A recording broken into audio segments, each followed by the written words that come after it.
The man who could not be killed was, in the end, just a man. But in the final, feverish days of the Russian Empire, Grigori Rasputin was something more. A prophecy, a demon, and a savior, all embodied in the hypnotic gaze of a Siberian peasant. His legend is one of debauchery and indestructible evil, but the truth is far stranger.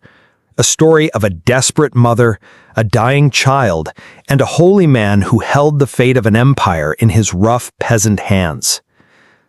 The question is not just who he was, but what the Romanovs and Russia itself needed him to be.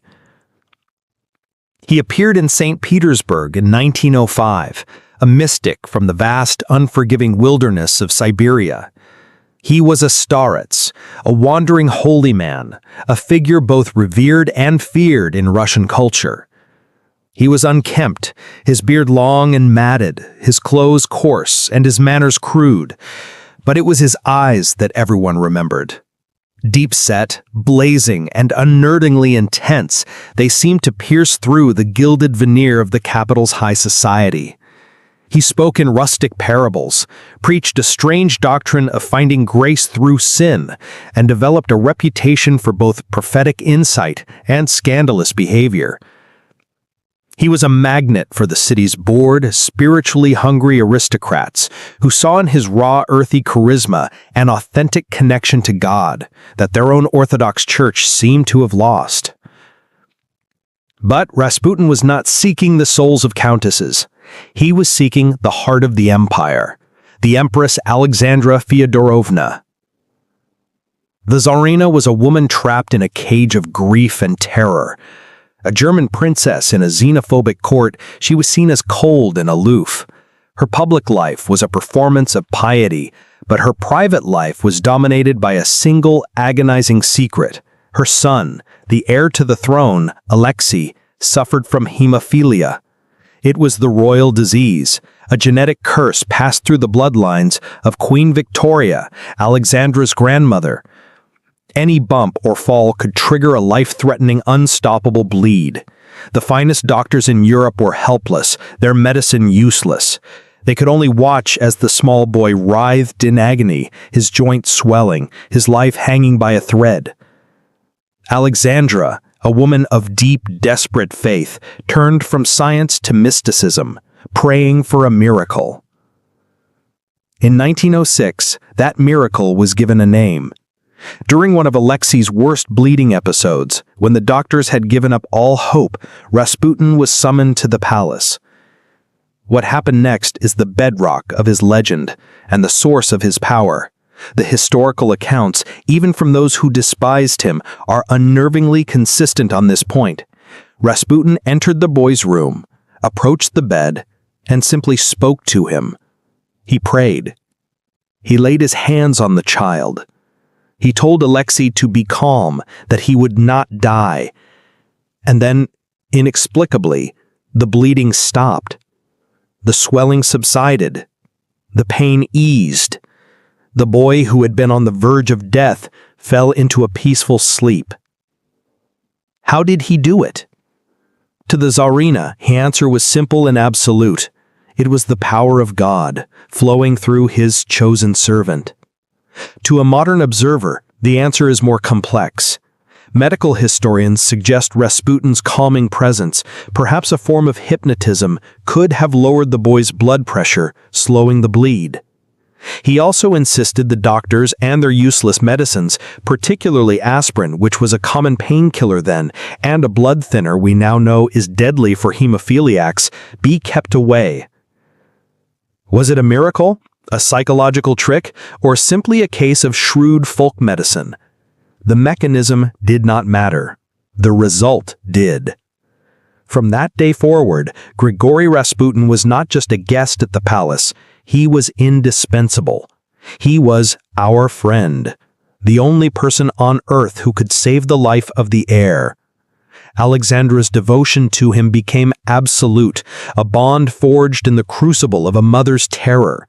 And through that bond, this uneducated peasant from Siberia gained a direct, unbreakable line to the very center of absolute power. With the Tsarina's faith as his shield, Rasputin's influence began to metastasize. He had no official title, no government post, but his power was more potent than any minister's. His access to the empress was total. What began as spiritual guidance for a desperate mother soon bled into the affairs of state. His study became an unofficial antechamber to the throne. Ambitious officials, military leaders, and social climbers learned that the fastest way to the Tsar's ear was through the favor of the Siberian peasant. The historical record is littered with the consequences.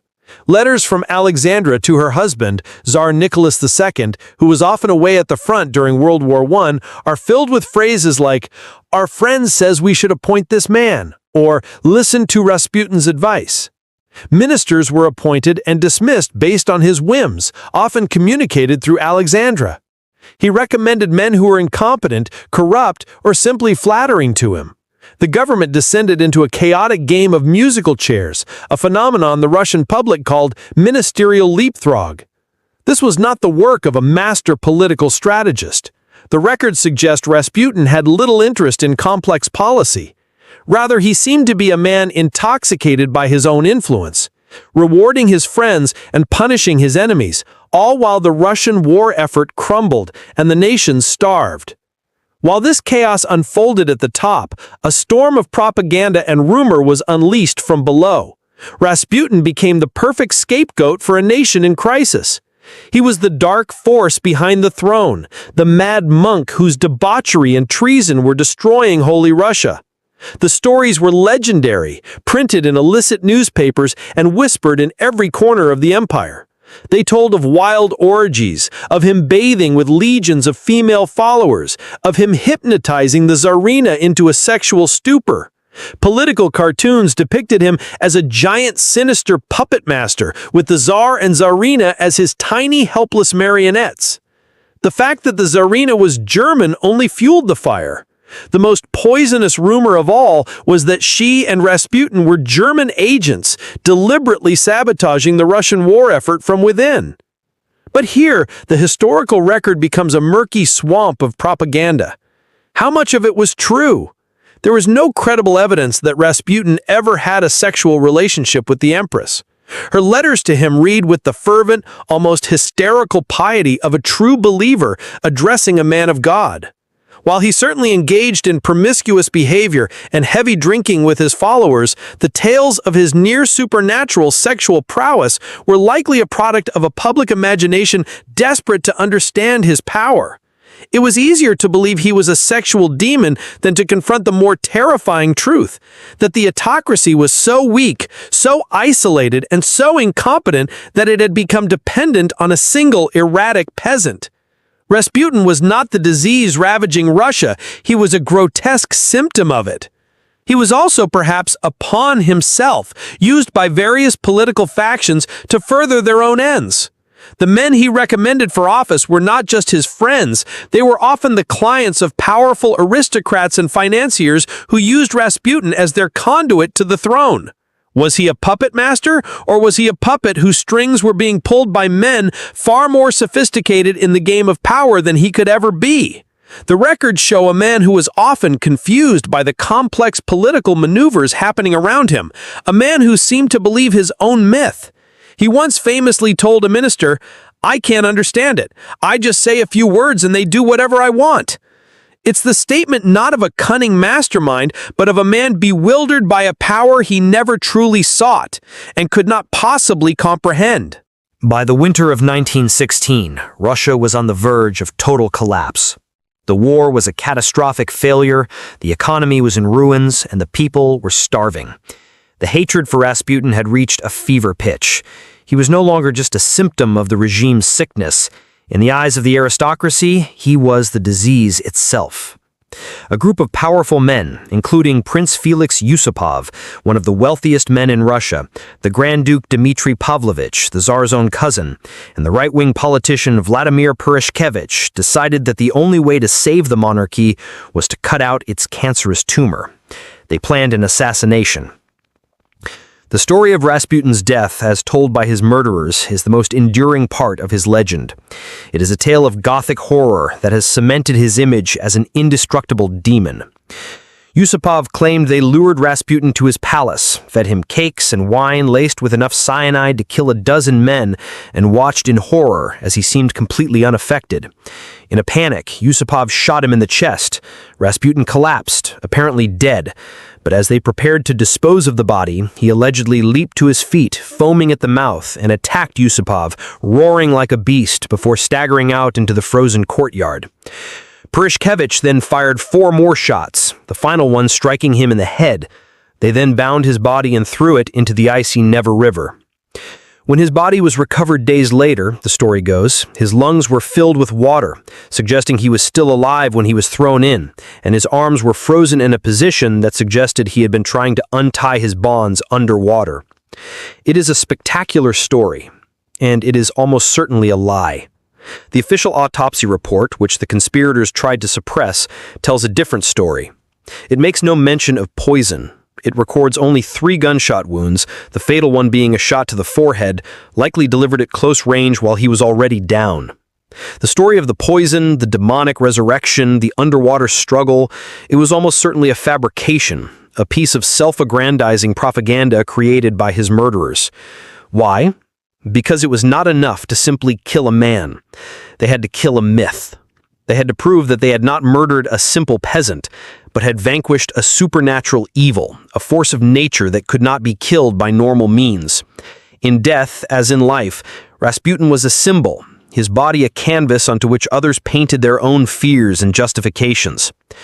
But Rasputin left behind one final chilling prophecy. In a letter written shortly before his death, allegedly addressed to the Tsar, he wrote, "If I am killed by common assassins, and especially by my brothers, the Russian peasants, you, Tsar of Russia, have nothing to fear. But if I am murdered by boyars, nobles, their hands will remain soiled with my blood. For 25 years they will not wash their hands from my blood. Brother will kill brother, and for 25 years there will be no nobles in the country. Tsar of the land of Russia, if you hear the sound of the bell which will tell you that Grigori has been killed, you must know this. If it was your relations who have wrought my death, then no one of your family, that is to say, none of your children or relations, will remain alive for more than 2 years. They will be killed by the Russian people." Less than 2 years later, the Tsar, the Tsarina, and all of their children were executed in a cellar in Yekaterinburg by Bolshevik revolutionaries. Was it a lucky guess? The prescient insight of a man who understood the fragility of the regime better than the Tsar himself? Or was it the final curse of a holy man? The question, like Rasputin himself, defies a simple answer. He remains a paradox. A healer whose presence poisoned a nation, a man of God who reveled in sin, a simple peasant who brought an empire to its knees. Perhaps he was all of these things and none of them. Perhaps he was simply a void into which a dying world poured all its hopes, its corruptions, and its darkest superstitions. Holy man, charlatan, or a puppet of forces he couldn't understand? What is your verdict on Grigori Rasputin? Share your theory in the comments. And if you believe that history's most enigmatic figures are the ones that tell us the most about our own world, consider subscribing to continue the journey.